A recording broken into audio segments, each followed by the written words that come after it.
Hello, it's me, Talia Arisa Gibson. You can call me Tag for short, and welcome to my channel.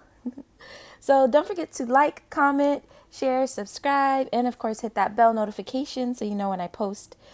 All right, so today I'm going to be talking about narcissism. Yes, this is another tag talk. And I wanted to talk about narcissism because it's kind of been a conversation that I've been having with my sister, with other people that I've just kind of been talking about different things with as well. And even in social media, like the big conversation for a moment was the whole Jada Pinkett and August Alsina entanglement situation. And a lot of people were saying, she is a woman narcissist. And the thing about it is she had a segment on her Red Table Talk that was all about narcissism. And she actually admitted that she feels that she has some characteristics of a narcissist. And she wanted to find out more about it. So she had that whole segment on it. So I'm not surprised that people are calling her a narcissist because it's very well, it might be that she is, or she may have some tendencies.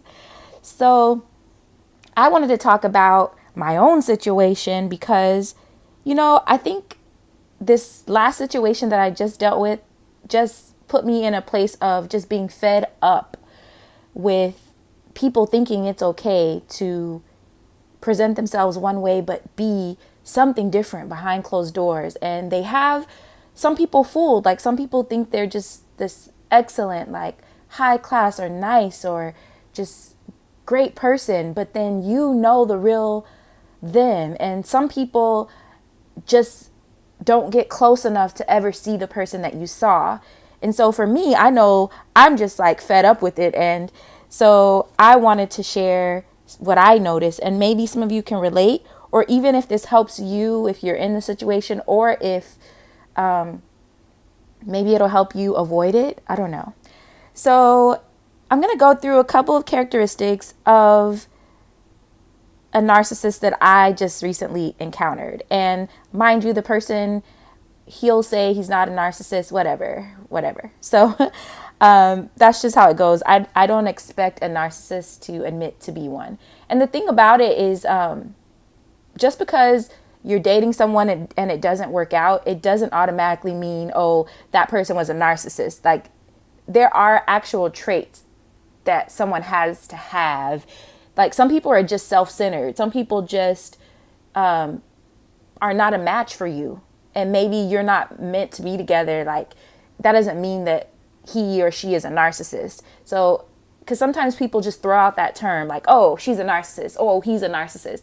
And narcissism is not in everyone. So I just want to make sure that's clear.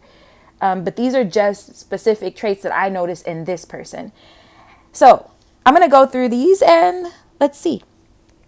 So the first pattern that I notice as I think back on the situation, I'm going to use the term the hunter. So the hunter is the one that is watching you. You don't realize that you're being watched, but you are. So it could be that he frequents the places that you go. So you might have seen him a few times. You might have said hello, but you really didn't know him and you really didn't think anything about it. But he's noticed you already. He's watching to see how you interact with people. He's trying to see if you're a good person or not. Now, when he finally does introduce himself to you, he may say, oh, you look like you're so sweet. You just look like a kind person. He'll say that to you because he's noticed it. And bingo, that's what he's looking for. Now, the hunter might be attractive physically, but you know what? He may not be so attractive physically. It could be that he's attractive because of his charisma. He's very charismatic and people are often drawn to his personality, or he might be witty or just come off as kind. So you think. He might own a home, or he might have a good job, or you think he has it all together. He might, or it could just be a cover up and he really doesn't. It might just appear that he has it all together. So once you meet the hunter, then he notices that you might be a little interested. That's where he goes into the grooming stage. So we're going to call him the groomer. So this is when you start talking, and at this point, you kind of talk and start trying to get to know each other. You might be talking on the phone. You might go and eat dinner with them. But at some point, he's going to tell you about his troublesome past. It's going to be a heartfelt story. It could be from his childhood. It could be a past trauma, something that he dealt with that he had to overcome. Maybe his family struggled to make ends meet, or maybe there was abuse in the family. Now, some narcissists will tell you the story and some of them won't. They'll keep it from you, but later on you'll find out there's a history there. But in my case, the person was open about it, the troublesome past. So his story is going to be true. He's not lying. Like, it did happen, but he knows that you're going to open your heart to him when he tells you about what happened to him, because he knows that you're a caring person, and that's what he wants. Now, I'm not saying that every man or every woman that tells you about their past is a narcissist. That's not what I'm saying. But you have to be careful and look at the person's intention. Are they telling you this because they just genuinely want to bond with you and connect with you? Or are they telling you this to tug at your heart, to get you to just be more invested in them because that's what they want? So just beware. Right? It could be his way of genuinely bonding, but it could also be his way to suck you in. Now, at this stage, he's also pretending to be what he sees you are. He's pretending to be what you need at this point. So if he sees Christian values in you or whatever it might be, he might even say he's a Christian, and he might even pray for you. Or it could be that he's in some type of leadership role and people look up to him, or people respect him.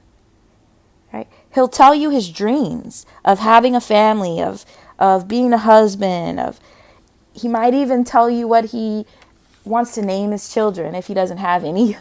These are things to really make you fall for him or see him as like someone who really wants a genuine, true relationship with you. But it's all a ploy. He wants to tug at your heart, so you can start to care about him.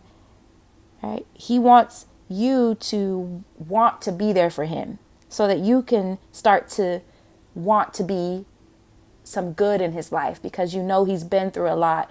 And so you're going to want to be there for him. And that's what he wants. So then there is the elitist. So this is something you're going to start noticing in the grooming stage when you're getting to know him. And you're going to you may even brush it off, but you're going to notice it. So as you start to get to know him, he'll be kind to you and act like he wants to help you achieve your goals. He might even ask you, like, what's your vision? Like, what do you want to do? Where do you see yourself in the next 5 years? And he tells you his vision. He tells you that he's a go-getter and he wants to do this and he wants to do that. So he might come off as motivational, like he wants you to be great. But side note, I need you to know this. You already are great. You don't need somebody to make you great. All right, that's just a side note. But anyway, so you'll start to notice that he has people around him that he may do business with or even associate with. But you're going to notice that when they're not around, he'll talk about them to you. And he'll say things like, man, that guy, he lacks ambition. Or he might even say, like, I dream bigger than most people. Like, people just don't think as big as I do. He'll put himself up on a pedestal. And it might come off as him just wanting the best for people, but really, he thinks he's better. Right? So he's really belittling but in a very covert way that may appear as though he just wants the best for people. Now, he really cares about recognition. He wants people to know who he is, and he wants you to mention his name or even wear his brand. If you notice on his social media, if he has a social media, it's going to be all about him, with maybe some occasional post about family. But you'll notice if he has friends that are business owners and things like that, he's not going to share their post unless he's involved in some way. Like if he's a part of the good things that they're doing, he's going to share it because then he's also boosting himself. But if he's not involved, you'll notice that he usually probably won't share much about anyone else if he has a social media. So from then you'll start to see the real him. So you'll start to spend more time with them, maybe having long conversations on the phone. As you get to know him, you might even start doing little things for him. So you might cook him a meal, take it to his job because you want to treat him well. You want him to know that you care. So time goes on, you start to see the real him. And then he's going to start to find little ways to belittle you. And they're going to be so small that you may not even notice them until later. He will tell you when he's hurt and you'll listen. If he goes through a loss in his family or if he's going through something in his job, he'll tell you and you'll listen. But when you tell him what you're going through, he'll be on his phone or he might act like he's listening, but then he really doesn't even know what you said. He might change the subject. You know, he's really not as attentive to you as you are to him. So he might start to put you off and say that he's busy. And he'll say things like, I miss you and when I can, I'll get to you when I can. Yeah, get to you. He'll say that. But at this point, you don't know it, but he's really started to hunt and groom someone else. And that's why he's really starting to disregard or discard you or dismiss you. Because really there is someone else now that he has his eyes on, because narcissists tend to get bored. They often move on to things. So it could be they're not satisfied with the car they have. They're not satisfied with something else that they have. They're always trying to do something else or get something else. So they treat objects like that, but they also treat people like that as well. Right? So if you don't supply him with what he wants or what he needs, you're going to get discarded. As you get to know the real him, you're going to start to see a less gentleman side, a less sensitive side, and someone who might start to come off as over-sexual. So it could be that he starts to hint toward wanting you physically, and it might make you a little uncomfortable because that's not who he presented himself as at first.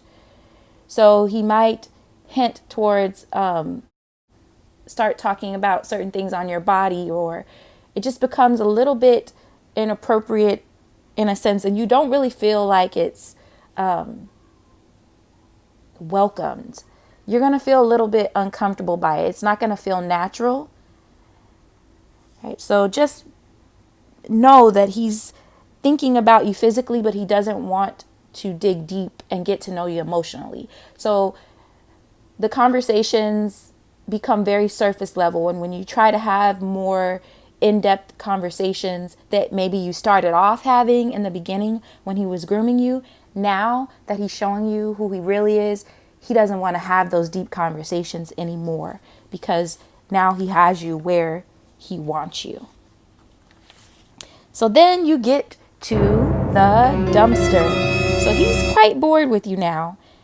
And maybe you wouldn't sleep with them, or maybe you wouldn't cater to his needs because you started to realize that he didn't care much about your needs. Mind you, deep down, he cares a lot about what you think. And he wants the public to think he's a great man. Deep down, he knows that you see the real him at this point, and that you are no longer falling for the representative that he shows everyone else. So now he's ready to run. Don't worry. It isn't you. This is his process. He's going to dump you, but make you feel like you are dumping him. It will look better to the public if he can make it appear that you left or if something is wrong with you. So that's where you get the blamer. He's going to reveal to you that he's found someone new, and you're going to feel horrible. You're going to start to doubt yourself, like, what is it that you're looking for that you're not finding in me? Like, why? Because you're going to realize like you didn't do anything, like nothing actually happened, or you didn't actually do anything to him to make him start to dismiss you. This is just his process, but you're going to feel horrible. You see, a narcissist is never satisfied. They don't know how to be. Something in their past has taught them to be that way. It has nothing to do with you. He'll say it's your fault, but it's not. So don't be sad. Don't doubt yourself just because he met another woman. He is going to take her through the process, the same process that you went through. If you were able to talk to one of his exes, you'll probably hear the same story. Narcissists have predictable patterns. They don't treat you horribly and then just go treat another woman like she's gold. He might fool a woman long enough to marry him, and it's going to look amazing. And you're going to get mad. Like, why is he going off with this amazing life? And it's going to look amazing. They're going to look so happy to everyone. But just remember how he treated you in private. She's going through that too. You just don't see it. The public may not see it. This woman is going through the same thing. Some women will stay in these relationships because they care what people think too. And they don't want to give up what they have. They might be living in a nice house. They might be driving a nice car, but they're going through hell emotionally. The person isn't really connecting with them on an emotional level. It's very surface level. It might be over sexualized, but the woman is not happy. And if you're a man with a woman who is a narcissist, he's not fully happy either. And it might become a very toxic relationship where you both just cheat on each other and you stay together because you care about what it looks like to the public. But there's some people who just won't take it. And that's me. All right. A lot of times people who are very empathetic, either they're going to stay and just go through it, or they're going to stand up against it and make sure that they advocate for other people. So be proud if you got out of a situation like that. Be proud that you are finding the strength to move on. It's not easy, but it's necessary. If someone treats you this way and they try to come back, just try to remember the process that he put you through or the process that she put you through. Remember that if he's trying to come back or if she's trying to come back, it's because he needs a new supply. One thing that the person that I was working on getting to know or dating, whatever you want to call it, one thing that he would say to me was that I want to see you. I want to come and get some of your energy. And it used to kind of give me a little bit of like a awkward feeling because no one had ever said that to me before. Like, I want to come and get some of your energy. Like, it's almost like he wanted to draw things out of me, like, and I just wouldn't let that happen. And thankfully, I did not get involved in a physical relationship with this person. It was just an emotional battle over the last few weeks that really drained my energy. And like this last discussion or back and forth conversation that I had with him, it just was so draining. And no one should ever make you feel like that. Whether it's a friend, a coworker, a mother, a father, a brother, a sister, a boyfriend, girlfriend, husband, or wife. No one should drain your energy like that where you feel like you have nothing left, like you just want to go to sleep or just relax because you're just so drained. And you almost feel relieved when you're not around them and when you don't talk to them. So that's not somebody you want in your life. So if you ever think of going back to someone who has made you feel that way, remember the process that he put you through or that she put you through. He's coming back to you because he's probably discarded the next woman. So now he's bored again and he remembers how well you treated him or how nice you were, and he wants to come back and get some of that energy from you. Don't let that happen. Don't let that happen. Right? Because he's going to just do it until he meets another woman, and he's going to start that process all over again. Right? So I hope you enjoyed listening. Thank you for taking the time to listen. And if you can relate to any of the things that I said, leave a comment below. I would love to hear your story or hear how you or what your experience was. Just hang in there. You know, there are good people in this world. There are great men with great intentions. There are great women with great intentions. Don't ever let anyone make you feel like they're the best thing that you're ever going to get. Because that's what a narcissist wants you to think. They want to tear you down because they see the good in you and they see the peace that you have. Because, you know, we all go through things, but there are people who deal with things differently. And, you know, I'll say this last thing. The guy that I was talking to, he would get mad when I would talk about like my past relationship or like past, like dealing with the death of my sister, things like that. He would say, you need to let go of your past. You can't even let me like you because of your past and things like that, because you can't stop dealing with your past. And the thing about it is, I talk about my past in a way where I can heal from it and in a way that can help someone else. I don't believe in letting your past dictate your future. Because even though I've been through things, I've kept going. I went off to college, you know, I got a job, I have a career, I'm doing well. And, you know, life happens, so things happen, but you have to deal with them. And the thing about a narcissist is a lot of times they don't want to deal with their past. They don't want to deal with things that happen to them. Someone close to them could pass away and they'll just get right back to work. They won't even let themselves deal with the emotion. And it's not healthy. And they'll make it seem like, oh, they're strong. But a strong person knows that it's okay to cry and it's okay to feel emotions. As long as you don't let it keep you down and keep you from still getting back up and achieving things in life. But it's not healthy to just act like you are okay when you're not. And some people just don't know how to deal with the things that they've been through. And the thing about it is, I do believe that there's some good in people that I have dealt with that have some of these narcissistic tendencies. And even the man that I was talking to recently, I see the good in him, but I do see these tendencies that hurt people. And if he can't get to a point where he sees that these things are an issue, he's going to just keep being himself. And there's nothing that I can do to change it. And it's not my job to change anybody. So, you know, it's not one of those things where I think I'm perfect or this or that. But I just think there are people who, unfortunately, something in their life has caused them to think that they are the only ones who can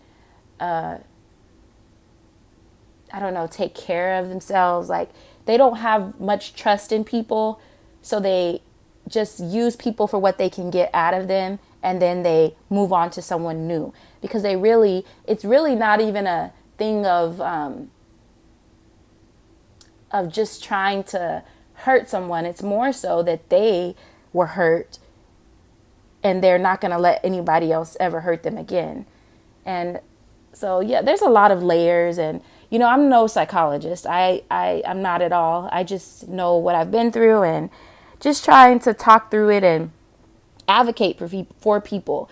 because I hate to see myself get mistreated, and I hate to see people act one way in public but then show something else to people in private. So it's just one of those things. You want people to be authentic. Like, be who you are. If you don't care about people, like, be that way in private, be that way in public. Like, don't act one way and make people think you're this or that just to get in their life, but then you want to treat them like they're nothing or like they don't matter. And it's just a shame that, you know, there are people like that you deal with in the world. So God bless you all. I hope that this was helpful. Don't forget to like, comment, share, subscribe, hit that bell notification so you'll know when I post. And love you. Bye.